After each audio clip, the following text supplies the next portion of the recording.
Hello friend, welcome back to e learning with Hina ma'am channel. आज का जो session है काफ़ी इंपॉर्टेंट सेशन है क्योंकि हमारी मदान की बुक की श्रृंखला स्टार्ट हो चुकी है जो काफ़ी इम्पोर्टेंट है। अगर आप किसी भी सब्जेक्ट से यूजीसी एग्ज़ाम देना चाहते हैं, अगर आप चाहते हैं कि आप जेआरएफ के नज़दीक हों, तो आपको ये दो बुक जो कराई जाएंगी वो मोस्ट इम्पोर्टेंट है करने के लिए। क्योंकि अगर जेआरएफ आपको तभी मिलता है जब आपका स्कोर फर्स्ट पेपर में अच्छा होता है। सेकंड में आप चाहे जितना अच्छा कर लीजिए, बट फर्स्ट पेपर में जब तक आपका स्कोर अच्छा नहीं होगा तब तक आप जेआरएफ के नज़दीक नहीं होंगे। क्योंकि कट ऑफ में जेआरएफ ही आपको जगह दिलाता है। जेआरएफ के लिए फर्स्ट पेपर ही आपको जगह दिलाता है कट ऑफ में। तो चलिए स्टार्ट करते हैं आज का सेशन उसी मोटिवेशन कोट के साथ जो आपको ऊर्जावान रखेगा तथा औरों से बेटर तथा अलग करने के लिए प्रेरित करता रहेगा। क्योंकि हारा वही है जो लड़ा नहीं। आप हार नहीं सकते क्योंकि आपने हार मानी नहीं। तो हंस मुस्कुरा रोना कम कर दे, जिंदा है तो जिंदगी की नाक में दम कर दे। तो चलिए स्टार्ट करते हैं आज का सेशन। आपको बता दें कि ये यहाँ पे यूनिट वाइज बुक दी गई है, उसके एमसीक्यू टाइप क्वेश्चन भी दिए गए कंटेंट के साथ। तो पहले हम एमसीक्यू टाइप क्वेश्चन करते हैं, उसके बाद कंटेंट करते हैं। देन उससे होगा अगर कि जब हम एमसीक्यू टाइप क्वेश्चन लगा चुके होंगे और कंटेंट भी उसका लगा चुके होंगे तो अमूमन हमसे कोई भी क्वेश्चन छूटेगा नहीं। तो एमसीक्यू टाइप क्वेश्चन तो उसी फॉर्मेट में आपको मिल जाएंगे जिस फॉर्मेट में इसमें दिए गए हैं। बट कंटेंट पढ़ने से क्या होगा कि अदर फॉर्मेट में भी अगर क्वेश्चन आता है पसता है तो आपसे छूटेगा नहीं। तो इसलिए इसका कंटेंट भी हम लगाएंगे जल्दी ही। और आपको बता दें कि unit wise MCQ type question दिए गए हैं। तो दूसरी यूनिट पर हम चल रहे हैं जिसका नाम है शोध अभिक्षमता। दूसरी जो यूनिट है उसका क्या नाम है? शोध हम क्षमता। हम जल्दी ही प्ले लिस्ट में क्या करेंगे कि इसकी यूनिट वाइज वीडियो डालना स्टार्ट कर देंगे। अभी हम पूरा मैदान कराएंगे, वो दिसंबर यूजीसी 2000 मतलब 22 के प्ले लिस्ट में पड़ेगा मैदान। और उसके बाद ट्रू मैन, दो बुक है जो दोनों के दोनों बुक उसी प्ले लिस्ट में रहेंगी। उसके बाद देन नेक्स्ट प्ले लिस्ट बनेगी जिसका नाम होगा यूनिट वाइज। ठीक है, यूनिट वाइज हम कवर करेंगे जैसे शोध अभिक्षमता और टीचिंग एप्टीट्यूड। इस तरह से यूनिट प्लेलिस्ट बनाई जाएगी और उसमें उस प्लेलिस्ट से रिलेटेड ही केवल कंटेन होगा। तो यानी इसमें 10 यूनिट्स हैं तो 10 क्या होगा, प्लेलिस्ट बन जाएंगी। तो इस तरह से ये आगे की प्रक्रिया देखेंगे, यानी आगे के लिए। बट अभी हम क्या करेंगे, हमारा मतलब क्या का टारगेट है कि कैसे भी कैसे जेआरएफ तक पहुंच जाए। तो मैदान और क्या करेंगे, ट्रू मैन, दोनों बुकों को लगाएंगे जिससे कि ये टारगेट अचीव हो सके। तो चलिए, क्योंकि रणनीति बनाना जरूरी होता है, चाहे सफलता मिले या ना मिले, पर बिना रणनीति के चलने से सफलता के हम और दूर हो जाते हैं, यानी सफलता हमसे और दूर हो जाती है। तो चलिए, यहाँ से हमने क्या करा था, आपको 29 तक करा चुके थे। देन उससे आगे के क्वेश्चन करा रहे हैं जो काफ़ी इंपॉर्टेंट है। आपको बता दें कि ये पूरी के पूरी यूनिट आपको हमारे टेलीग्राम तथा व्हाट्सएप पर अवेलेबल हो जाएगी। अभी हम इसे पार्टों में इसलिए कराते हैं क्योंकि पार्टों में कराने से क्या है, एक तो कम समय है, दूसरा लोडिंग होने में तथा मतलब अन्य टेक्निकल प्रॉब्लम नहीं हमें फेस करनी पड़ती।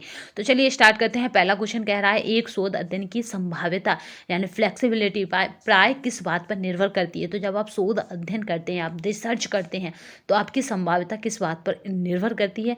तो लागत कारक पर, अनुसंधान का संचालन करने के लिए समय की आवश्यकता पर, शोधकर्ता की कौशल संग्रह पर, उपयुक्त सभी पर। तो जब हम शोध करते हैं तो हमारा ये किस पर निर्भर करता है, तो यहाँ पे सभी पर। क्योंकि आपने देखा होगा कि हम कभी कभी ऐसा टॉपिक लेते हैं जिसमें कुछ खर्च ना करना पड़े।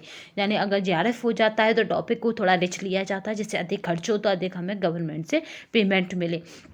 ठीक है, तो यहाँ पे हमें समय और धन दोनों ही बचाते हुए शोध को कंप्लीट करना होता है। तो इसलिए हमारा ये सभी हो जाएगा। एक अनुभववादी का मानना है कि सामाजिक विज्ञान अनुसंधान के लिए प्राकृतिक विज्ञान की विधि को लागू नहीं करना चाहिए। सामाजिक विज्ञान विधि को प्राकृतिक विज्ञान में लागू नहीं किया जा सकता है। ज्ञान हमारी संवेदनाएं धारणाओं के माध्यम से हासिल किया जाता है, उपयुक्त सभी। तो यहाँ पे जो राइट आंसर रहेगा 31 की, अगर उसकी बात की जाए तो यहाँ पे है ज्ञान हमारी संवेदनात्मक धारणाओं के माध्यम से हासिल किया जा सकता है। तो यहाँ पे जो मैदान में आंसर दिया गया वो 31 का सी है। ठीक है, अभी हम केवल मैदान के ही आपको आंसर फॉलो करा रहे हैं। अगर किसी भी आंसर में आपको डाउट हो तो क्या करेंगे, उस आंसर को दोबारा रीचेक कर लेंगे। बट यहाँ पे केवल क्योंकि हमने क्या रखा है उसकी डीपी पर, यानी उसकी जो थंबनेल है उस पर मैदान रखा है, तो केवल आपको मैदान ही प्रोवाइड कराई जा रही है। प्रयोगात्मक अध्ययन किस पर आधारित होता है, एक चल चर का सिद्धांत पर, लॉ ऑफ सिंगल वेरिएबल्स पर, कार्य साधन पर, मैनिपुलेशन पर, और दोनों ए और बी दोनों उपयुक्त में से कोई नहीं। तो 32 की अगर बात की जाएगी तो यहाँ पर राइट आंसर हो जाएगा, दोनों पर होता है भाई, ए और बी। यानी यहाँ पर प्रयोगात्मक अध्ययन किस पर आधारित होता है, तो चर पर होता है, सिंगल वेरिएबल, और यहाँ पे कार्य साधन, मैंने दोनों ही चीज़ें ली हैं जो रिसर्च है उसमें, यानी सिंगल वेरिएबल यानी एक ग्रुप लिया है, ठीक है। यानी चरों की अगर बात की जाए तो हम लॉ ऑफ सिंगल चर रख सकते हैं, और यहाँ पे मैन्युपुलेशन की अगर बात की जाए तो यहाँ पे रखे जाते हैं, उसके बिना आप नहीं प्रयोगात्मक कर सकते। निम्नलिखित में से कौन सी स्थिति एक प्रत्यक्षवादी यानी पॉजिटिविस्ट द्वारा ज्ञात प्राप्त करने के संदर्भ में अपनाई जाती है, ठीक है। तो यहाँ पे जो राइट आंसर रहेगा उसे हम देख लेते हैं। तो अनुसंधान की दिशा में सामान्य सकारात्मक रवैया, वैज्ञानिक अनुसंधान मूल मुक्त अनुभवजन्य टिप्पणियों पर आधारित होना चाहिए। तो यहाँ पे जो राइट आंसर रहेगा वो रहेगा बी, यानी वैज्ञानिक अनुसंधान मूल मुक्त, ठीक, किसी भी प्रकार के वैल्यू से मुक्त हो, अनुभवजन्य टिप्पणियों पर आधारित होना चाहिए। तो हम तभी तो कहते हैं कि शोधकर्ता के मन में ये प्रश्न उत्पन्न हुए।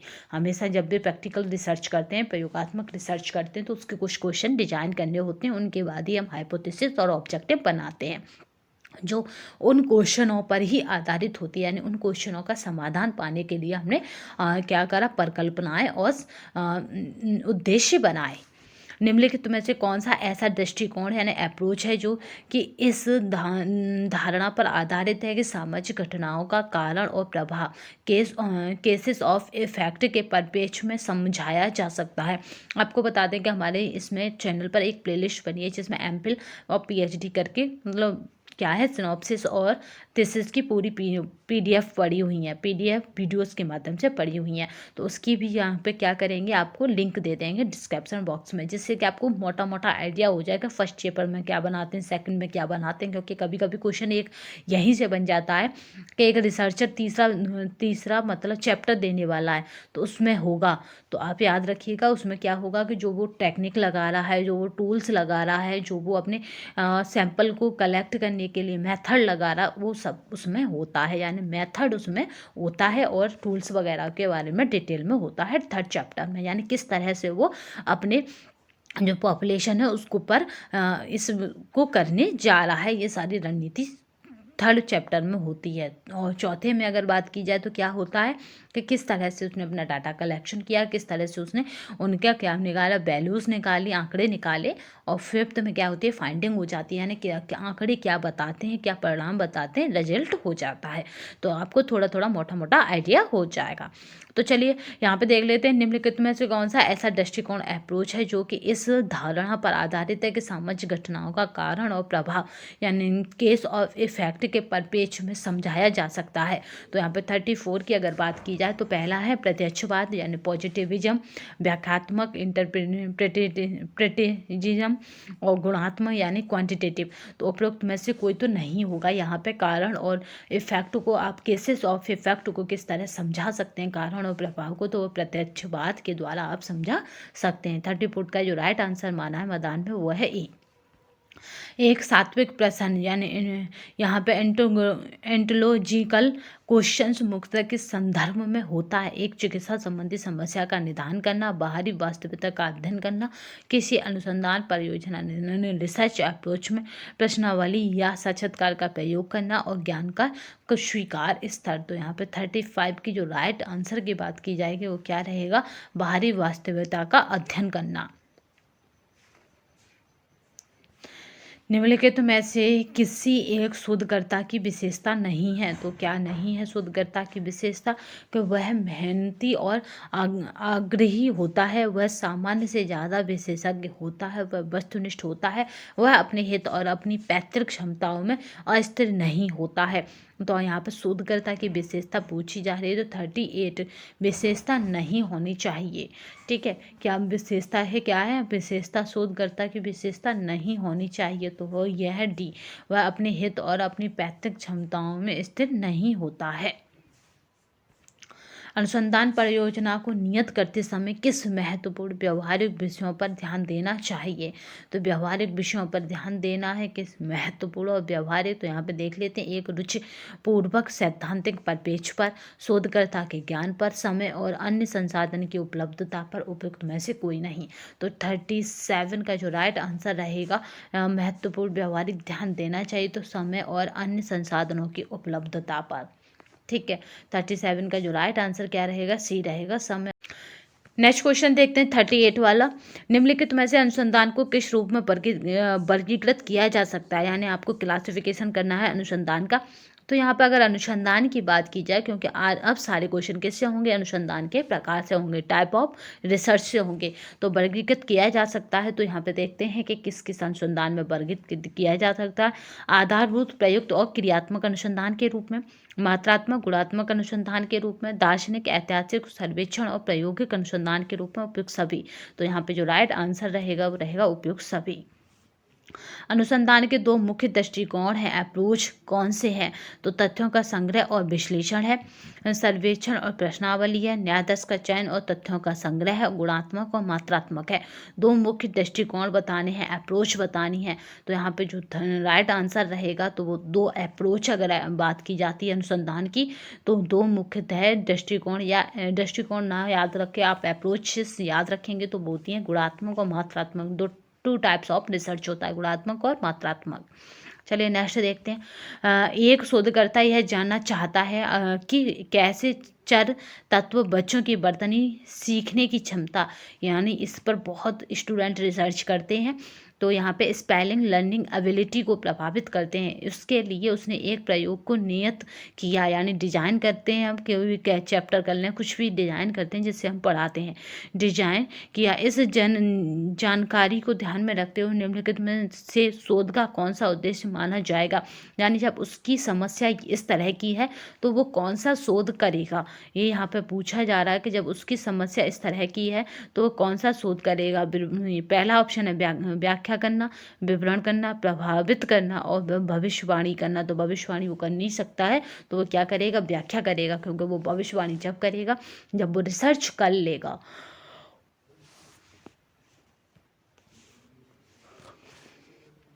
गुणात्मक अनुसंधान का अर्थ है यह बिना किसी उद्देश्य के होता है, यह मुख्य रूप से घटना के अन्वेषण से संबंधित रखता है और यह संख्यात्मक तथ्यों के संग्रह और विश्लेषण से संबंध रखता है। उपरोक्त में से कोई नहीं। तो जब गुणात्मक रिसर्च की बात आती है, एक होती है मात्रात्मक, एक होती है गुणात्मक। तो यहाँ पे गुणात्मक रिसर्च को देखा जाए तो वह क्या कराती है कि यह मुख्य रूप से घटना के अन्वेषणों से संबंध रखता है। ठीक है, यहाँ पे सर्वे टाइप ना होकर प्रैक्टिकल टाइप रिसर्च आती हैं। यहाँ पे देख लेते हैं सूची ए और सूची बी, और सूची ए को बी से मिलाना है और उन्हीं की क्या करना है, हमें देखना है कि किस तरह से वो आपस में कोरिलेट हैं। तो यहाँ पे देख लेते हैं।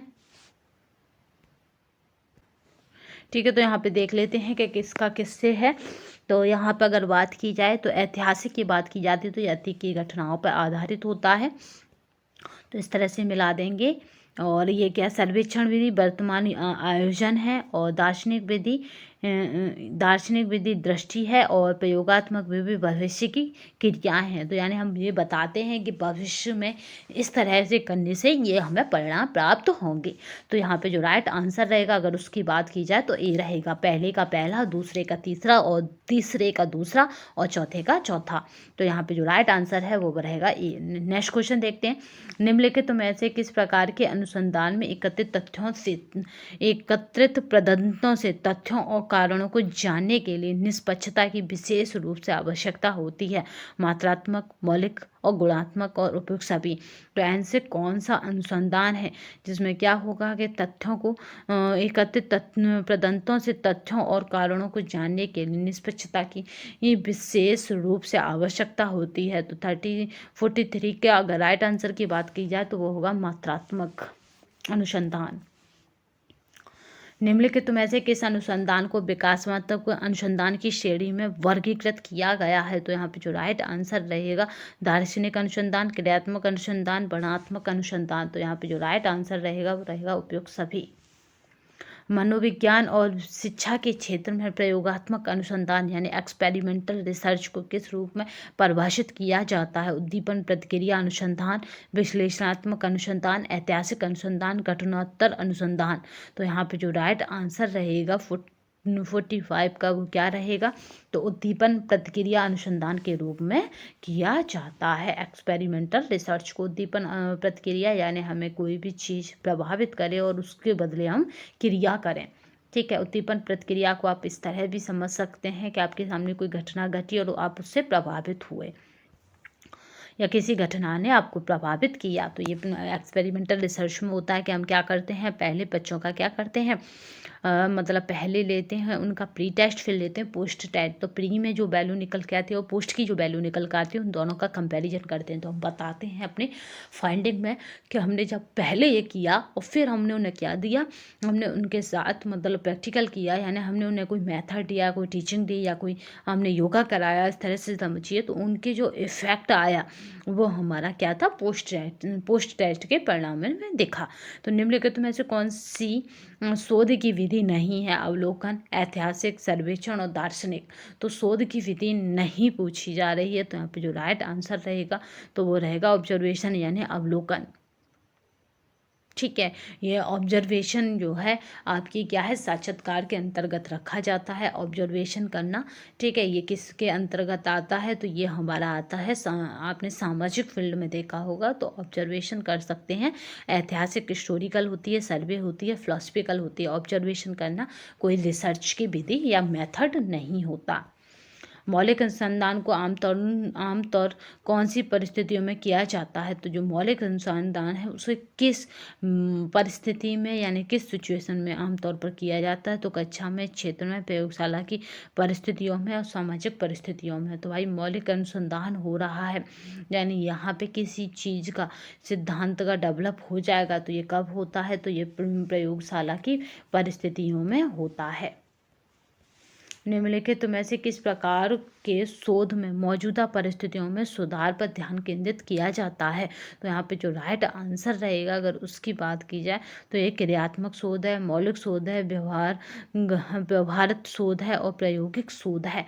तो यहाँ पर अगर मौजूदा परिस्थितियों में सुधार पर ध्यान केंद्रित किया जाता है तो ये action research, fundamental research, applied research और एक्सपेरिमेंटल रिसर्च।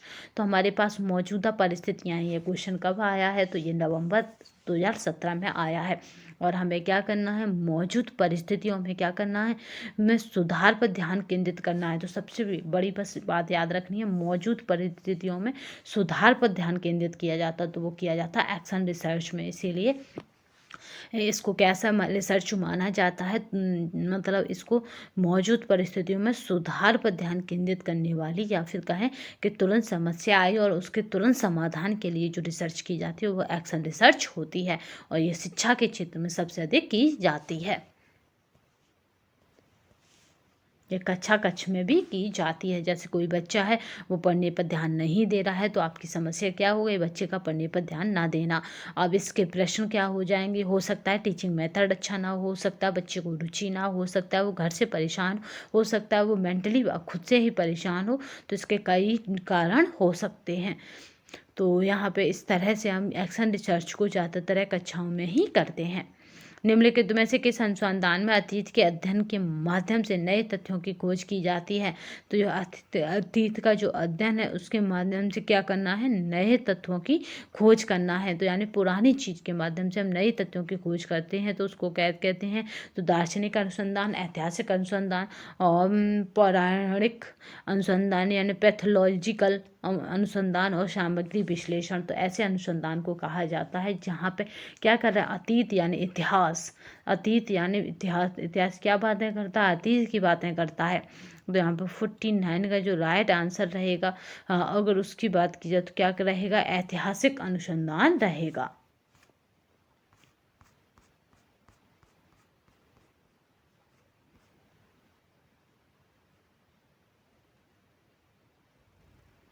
चलिए नेक्स्ट क्वेश्चन देखते हैं। यहाँ पे आपको बस याद रखना है कि यहाँ पे क्या रहेगा, ऐतिहासिक अनुसंधान रहेगा। ये अभी हमने करा था कि यहाँ पे क्या रहेगा, तो याद रखेंगे अतीत की बात है तो ऐतिहासिक अनुसंधान रहेगा। नेक्स्ट क्वेश्चन, वैज्ञानिक विधि का उपयोग किस संदर्भ में किया जा सकता है? तो जो वैज्ञानिक विधि है उसका प्रयोग हम किस संदर्भ में करते हैं? शारीरिक और सामाजिक विज्ञान दोनों में करते हैं। याद रखिएगा, वैज्ञानिक विधि का हम प्रयोग किस में करते हैं? पहला ऑप्शन कह रहा है केवल भौतिक विज्ञान और रसायन शास्त्र में। नहीं, ऐसा नहीं करते, क्योंकि हम सभी में केवल और केवल, देखिए जिस शब्द में केवल और केवल लगा हो उसको तो 100% आप हटा दिया करिए।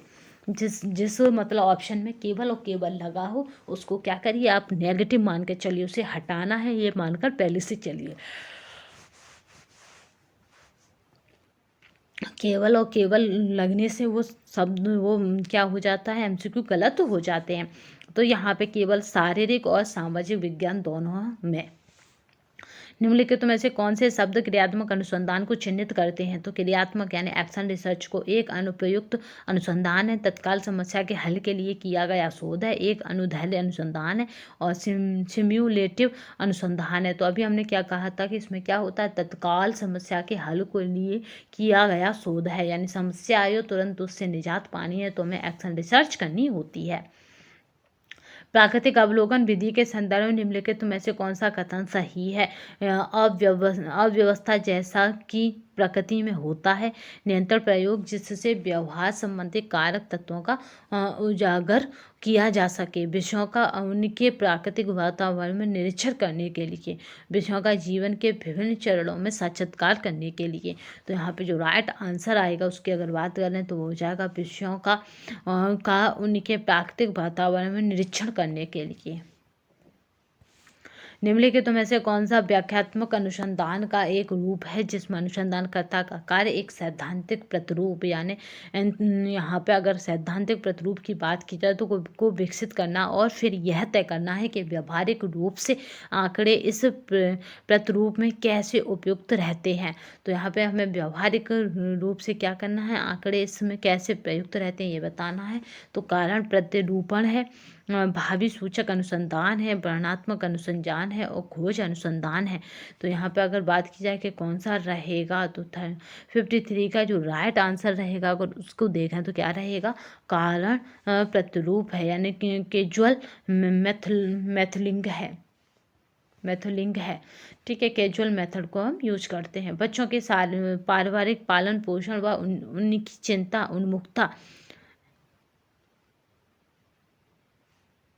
पर क्या प्रभाव पड़ता रहता है, इसका आकलन करने के लिए निम्नलिखित में से कौन सी सबसे उपयुक्त विधि होगी? तो ये 2017 का पूछा हुआ क्वेश्चन है। तो याद रखिएगा कौन सी सर्वोच्च विधि होगी, तो वो होगी एक्स पोस्ट फैक्टो फैक्टर। ठीक है, यहाँ पे क्या होता है, एक्स पोस्ट यहाँ पे फैक्टो मेथड में के कार्य उत्तर विधि क्या होती है, कार्य हो गया फिर उसका उत्तर जानना ही और फिर उसमें सुधार करना होता है। जल्दी ही रिसर्च के टाइप ऑफ रिसर्च पढ़ाएंगे। अनुसंधान में वैज्ञानिक पद्धति का एक प्रमुख या कहें मुख्य उद्देश्य कौन सा है? तो वैज्ञानिक पद्धति का मुख्य उद्देश्य की अगर बात की जाए कि कौन सा है, तो यहाँ पे याद रखिएगा कौन सा रहेगा, तथ्यों की व्याख्या में सुधार करना, अप्रामाणिक संबंधों को समाप्त करना, त्रिभुजीकरण प्रमाणित करना और नए चर का सूत्रपात करना। तो यहाँ पे जो राइट आंसर रहेगा वो क्या रहेगा, तो यहाँ पर राइट आंसर रहेगा अप्रामाणिक संबंधों का समाप्त करना। घटनाजन्य अनुसंधान शब्द किस प्रक्रिया के साथ जुड़ा हुआ है? गुणात्मक अनुसंधान से, भिन्नता के विश्लेषण से, सहसंबंध अध्ययन से और संभाव्य न्याय दर्शों के चयन से। तो यहाँ पे जो 56 का राइट आंसर जो रहेगा वो रहेगा गुणात्मक अनुसंधान से।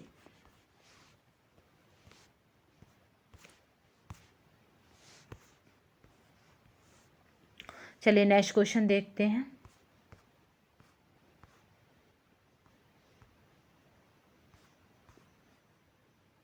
कौन सा अनुसंधान दृष्टिकोण कारकों के मध्य में संबंध स्थापित करने के लिए सबसे उपयुक्त है? कारण तुलनात्मक, प्रायोगिक, सह संबंधात्मक और वर्णनात्मक। तो यहाँ पे सबसे प्रयुक्त अनुसंधान पूछा जा रहा है, इसी तरह से आपसे पूछा जाएगा। तो यहाँ पे याद रखिए कि क्या कहा गया कि अनुसंधान दृष्टिकोण कारकों के मध्य में संबंध स्थापित, यहाँ पे हम संबंध देखना चाहते हैं कि कौन किसको प्रभावित कर रहा है, रिलेशन देखना चाहते हैं। तो कोई रिलेशन हमें निकालनी होती है, तो हम क्या करते हैं, हम स्टैटिक्स लगाते हैं। तो कब लगाएंगे, जब हम उनमें प्रायोगिक करके कुछ देखेंगे कि एक का इफेक्ट दूसरे पे पड़ रहा है या नहीं पड़ रहा। तो यहाँ पे 57 का जो राइट आंसर रहेगा वो रहेगा प्रायोगिक। विज्ञान, सामाजिक विज्ञान, मानविकीय विषयों में अनुसंधान की महत्वपूर्ण पूर्वाकांक्षित वस्तुएं हैं। तो पूर्वाकांक्षित अगर वस्तुओं की बात की जाएगी तो क्या रह जाएगा, यहाँ पे जो राइट आंसर रहेगा वो रहेगा पर्यवेक्षक, विषय, महत्वपूर्ण विश्लेषण और धैर्य। तो यहाँ पे जो राइट आंसर रहेगा 58 का वो क्या रहेगा, तो यहाँ पे रहेगा बी। निम्नलिखित में से किस अनुसंधान में पुस्तकें और अभिलेख यानी रिकॉर्ड्स तथ्यों के प्राथमिक स्रोत हैं? तो कौन सा अनुसंधान है जिसमें हम क्या करेंगे, पुस्तकें और रिकॉर्ड्स और क्या करेंगे, पुस्तकें और अभिलेख यानी रिकॉर्ड्स तथ्यों के प्राथमिक स्रोत के रूप में जाने जाते हैं। तो वो अनुसंधान रहेगा ऐतिहासिक अनुसंधान, इसमें ये जाने जाते हैं। अनुसंधान का वह प्रकार जो कि उपकल्पना और सिद्धांतों का इसलिए परीक्षण करता है ताकि यह समझाया जा सके कि घटना क्यों और कैसे घटती है। तो यहाँ पे यह समझना होता है कि घटना क्यों और कैसे घटती है। तो यहाँ पे जो राइट आंसर रहेगा वो रहेगा वर्णनात्मक अनुसंधान, भविष्य सूचक अनुसंधान, व्याख्यात्मक अनुसंधान, उपरोक्त में से कोई नहीं। तो यहाँ पे जो राइट आंसर रहेगा 16 का यानी 60 का, तो वो जो रहेगा व्याख्यात्मक अनुसंधान। मौलिक अनुसंधान कौन सी क्षमता को दर्शाता है? तो यहाँ पे जो राइट आंसर है वो है नए विचारों का संश्लेषण करना, नए सिद्धांतों की व्याख्या करना, अनुसंधान के विषय में मौजूदा सामग्री, यहाँ पे एक्सिस्टिंग मटेरियल का मूल्यांकन करना और विभिन्न विषयों के बारे में मौजूदा साहित्य का अध्ययन करना। तो यहाँ पे जो 61 का राइट आंसर रहेगा वो क्या है, नए सिद्धांतों की व्याख्या करना रहेगा। ठीक है, मौलिक अनुसंधान का मतलब ये होता है कि आप नए सिद्धांत बनाएं, तभी आप क्या कर सकेंगे, उनकी व्याख्या करेंगे, नए सिद्धांतों की व्याख्या करना। अब देखिए मौलिक अनुसंधान को यहाँ पे समझ ही लेते हैं, क्योंकि आपको मौलिक अनुसंधान समझना बहुत इंपॉर्टेंट है। कोई भी सिद्धांत बनता है तो वो मौलिक अनुसंधान से बनता है, जैसे पावलोव की थ्योरी, थॉर्नडाइक की थ्योरी, ठीक है, और कुर्टलेवन का क्षेत्र सिद्धांत, ये सभी लर्निंग थ्योरियाँ हैं, याद रखेंगे। जिनके हम नाम ले रहे हैं वो टीचिंग लर्निंग थ्योरियाँ हैं, जिन्होंने बताया है कि बच्चे को क्या करना है, उसके क्षेत्र से जोड़ी। एक ने कहा है कि बच्चे को बार बार वो गलती करेगा, बार बार सीखेगा, ठीक है, और बार बार आपको पावलोव कहता है कि पुनर्वलन मिलेगा, ठीक है। तो इस तरह से ये सभी क्या है, ये सिद्धांत है, ये किस पर आधारित है, तो ये मौलिक अनुसंधान पर आधारित है। उन्होंने किसी की नकल नहीं की, बल्कि उन्होंने की घटना देखी और उस पर शोध किया, उसको कई दिनों तक दोहराया। तो यानी हम कहते हैं ना कि हम क्या करने जा रहे हैं, बस हमें क्या करना है, प्रैक्टिकल हमारा बाकी है, या कहते हैं हम एक्सपेरिमेंटल रह गया करने और सब कुछ रिसर्च में कर लिया। तो तब हम 40 दिनों 60 दिनों तक एक ही प्रक्रिया को अपने बच्चों पर दोहराते हैं। अध्ययन की खोजपूर्ण, वर्णनात्मक, विश्लेषणात्मक या भविष्य सूचक अनुसंधान में वर्णन किस पर आधारित है? तो यहाँ पे 62 की अगर बात की जाएगी तो किस पर आधारित है? तो यहाँ पे देखिए तर्क, परिणाम, प्रक्रिया और उद्देश्य। तो यहाँ पे उद्देश्यों पर, ऑब्जेक्टिव नहीं होते तो कोई भी आप रिसर्च नहीं कर सकते। यहाँ पे अध्ययन का खोजपूर्ण, वर्णनात्मक और विश्लेषणात्मक और भविष्य सूचक अनुसंधान में वर्गीकरण किस पर आधारित होता है? तो ऑब्जेक्टिवों पर। तभी तो सबसे पहले क्या बनते हैं, पहले बनते हैं शोध प्रश्न, उसके बाद ऑब्जेक्टिव यानी यहाँ पे उद्देश्य बनते हैं। उद्देश्य के बाद हम किसका निर्माण कर पाते हैं, तो परिकल्पनाओं का निर्माण करते हैं। ये तीनों ही अपने आप में कोरिलेट होते हैं, यानी जैसे आपके क्वेश्चन बनेंगे रिसर्च क्वेश्चन, उसी तरह के आप ऑब्जेक्टिव बनाओगे, जिस तरह के ऑब्जेक्टिव डिजाइन होंगे उसी तरह की आप परिकल्पना डिजाइन करोगे। निम्नलिखित अनुसंधान विधियों में से यहाँ पे है कारणता के संबंध में सबसे महत्वपूर्ण प्रमाण कौन सा है? तो यहाँ पे जो राइट आंसर रहेगा 63 का वो क्या रहेगा, तो प्रायोगिक है, यानी एक्सपेरिमेंटल है। यहाँ पे पूछ रहा है सबसे महत्वपूर्ण प्रमाण कौन सा है, किसके संबंध में कारणता यानी फैक्टर्स बताने हैं विधियों में। तो यहाँ पे रहता है प्रायोगिक यानी एक्सपेरिमेंटल है। केस अध्ययन की सबसे बड़ी सीमा कौन सी है, तो यहाँ पे और देख लेते हैं। कैजुअल, कंपैरेटिव यहाँ पे होती है। कोरिलेशन हम कब देखते हैं, जब हमारे पास एक से अधिक वेरिएबल्स होते हैं यानी चर होते हैं, तो अब आपस को पाथवे चार्ट बनाते हैं एक, अब उस पर देखते हैं कि वो आपस को किस तरह से एक दूसरे से कोरिलेट हो रहे हैं, एक दूसरे को काट रहे हैं। जैसे आप सपोज ऐसे समझिए कि योगा जब आप कर रहे हैं तो आपको शांत वातावरण नहीं मिलेगा तो आप ध्यान नहीं कर सकेंगे। तो ये कहीं ना कहीं शोर, और अगर उधर शोर हो रहा है तो वो कहीं ना कहीं उसे प्रभावित करेगा। तो शोर होना भी क्या करेगा, आपके ध्यान को भंग करेगा। तो आपका ध्यान भंग होना भी कहीं ना कहीं रिलेट किससे हो रहा है, शोर से हो रहा है। मतलब आपस में ये जुड़े होते हैं। और किसी का प्रभाव किसी से, जैसे आप योगा करते हैं तो आपका मेंटल हेल्थ अच्छी होती है, आप सबको पता है। समायोजन आप अच्छा कर सकते हैं, एडजस्टमेंट अच्छा कर सकते हैं, कंसंट्रेशन अच्छा कर सकते हैं। तो ये कैसे जुड़े हैं, ये योगा से जुड़ा है। केस अध्ययन की सबसे बड़ी सीमा कौन सी है, तो जब आप केस अध्ययन करते हैं यानी आप क्या करते हैं, एक्शन रिसर्च करते हैं। केस अध्ययन यानी आप केस अध्ययन कर रहे हैं, कोई भी टॉपिक लिया और उस पर अध्ययन कर रहे हैं, तो उसकी सबसे बड़ी सीमा है। इसमें कोई नियंत्रण समूह नहीं होता है, बस हम केस अध्ययन करते हैं यानी केस स्टडी करके इसको जाना जाता है। तो इसमें कोई नियंत्रण समूह नहीं रखते हम, जिस पर कर रहे हैं केवल वही समूह होता है।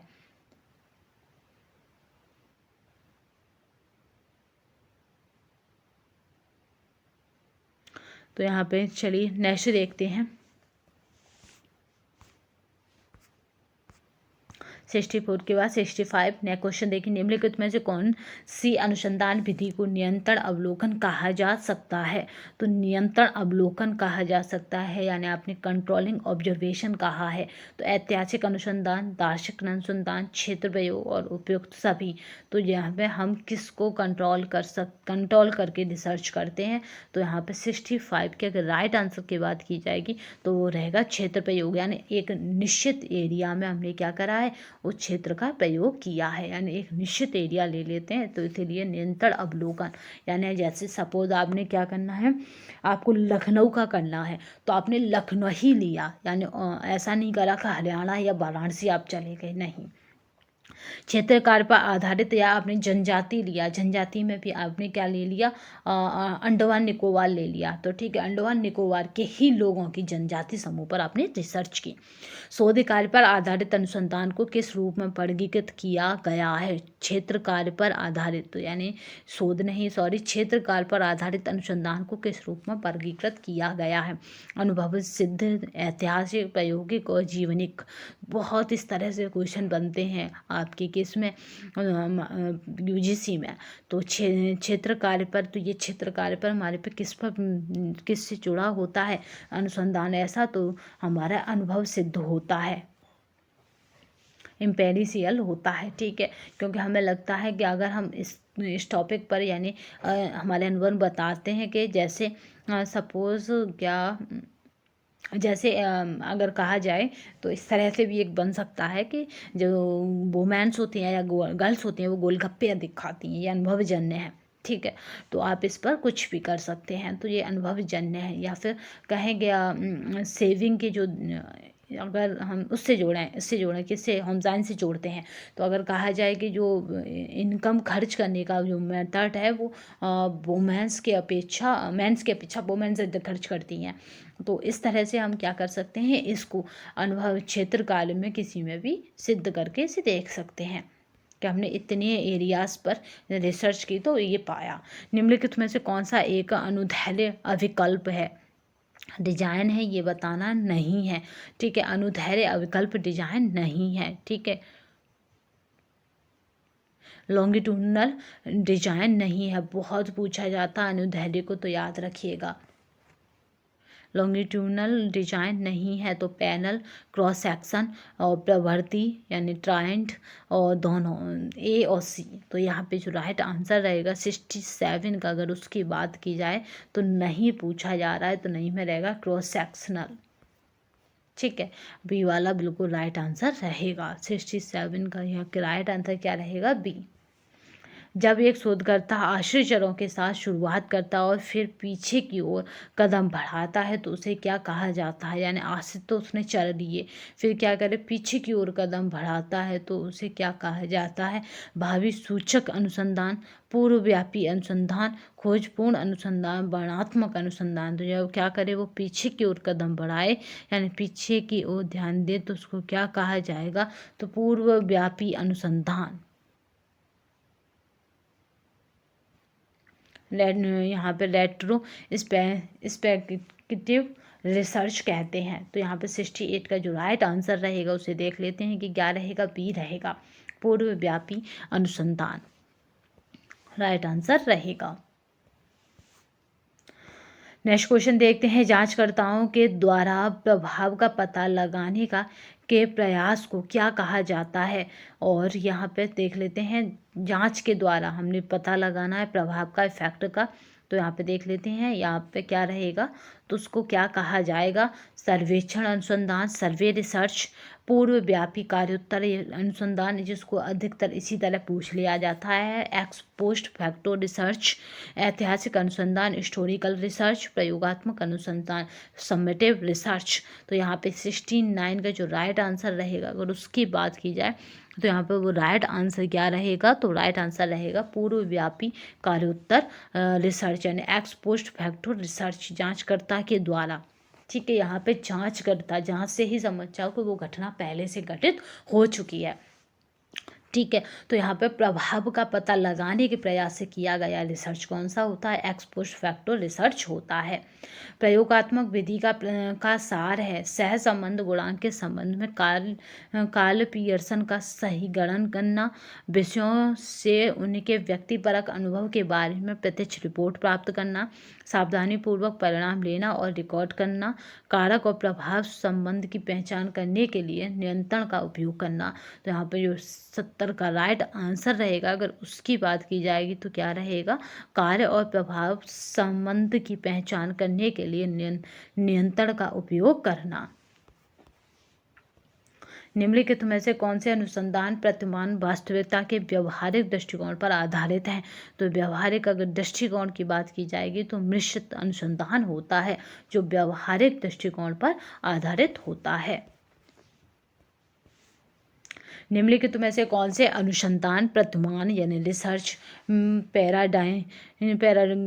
यहाँ पे रिसर्च पैराडिगम अपने निष्कर्षों के सामान्यीकरण के बारे में ज़्यादा चिंताशील नहीं है। तो यहाँ पे 72 की अगर राइट आंसर की बात की जाएगी तो मात्रात्मक अनुसंधान, गुणात्मक अनुसंधान, मिश्रित अनुसंधान, उपयुक्त में से कोई नहीं। तो यहाँ पे जो रहता है वो रहता है गुणात्मक अनुसंधान। तो आगे की श्रृंखला में हम फिर देखेंगे इसी तरह की रिसर्चों को। याद रखिएगा कौन सा पूछा जा रहा है, अनुसंधान प्रतिमान अपने निष्कर्षों के सामान्यीकरण के बारे में ज़्यादा चिंताशील नहीं है। तो यहाँ पे सामान्यीकरण जो होता है उसके बारे में, तो वो होता है हमारा गुणात्मक रिसर्च। ठीक है, हमें जो परिणाम निकल के आते हैं, जो निष्कर्ष निकल के आते हैं, वही हम गुणात्मक रिसर्च में देते हैं। ठीक है, गुणात्मक माने होता है प्रैक्टिकल में जो निकल के आया आपने वही दिया, आपने कोई भी अपनी अपनी धारणा के अनुसार उसमें बदलाव नहीं किया। वैसे भी प्रैक्टिकल रिसर्च का मेन जो मकसद होता है वो यही होता है कि जो परिणाम कहेंगे आप उन्हीं को निष्कर्ष के रूप में रखेंगे। तो आज हमने क्या करा है, क्वेश्चन की आधी से श्रृंखला कंप्लीट कर ली है। नेक्स्ट सेशन में फिर मिलेंगे, तब तक के लिए धन्यवाद। क्योंकि इसमें टोटल MCQ की बात की जाए तो आपके कितने हैं, यहाँ पर 250 से एबव क्वेश्चन है। तो 250 से एबव तो आपको हर यूनिट के क्वेश्चन मिलेंगे। तो मैं नहीं जानती कि आपकी तैयारी औरों से अलग या बेटर नहीं होगी। अमूमन आप ईमानदारी से करेंगे तो आपकी तैयारी औरों से बेटर होगी। तो पहले मैं क्या करा रही हूँ, मतदान करा रही हूँ, उसके बाद आपको ट्रूमैन के भी MCQ टाइप क्वेश्चन कराऊंगी, जिससे कि कुछ भी आपसे छूटे नहीं। तो आज की श्रृंखला में बस इतना ही। नेक्स्ट सेशन में फिर मिलेंगे, तब तक के लिए धन्यवाद। वंदे मातरम, जय हिंद।